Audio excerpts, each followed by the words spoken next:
feels like a test that I fail, so depressed when I can't seem to get out. But something deep inside won't let me quit.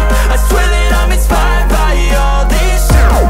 Tell me that I can't and I won't. That's what guides me the most. Your lies, I'll do what I want. The gas in the back of the set, never leave, she's so bad. She made the bread, hit the gas in the back of the set, never leave, she's so bad. She made the bread, hit the gas in the back of the set, never leave, she's so bad. She made the bread, hit the gas in the back of the set, never leave, she's so bad. She made the bread, I'm inspired by thirst, I'm inspired by worth. I desire your worst, so you can just hide while I work. I ain't tired, you first. I'll write a second, third verse about the lies you go disperse. You never did shit, I know it hurts. But something deep inside won't let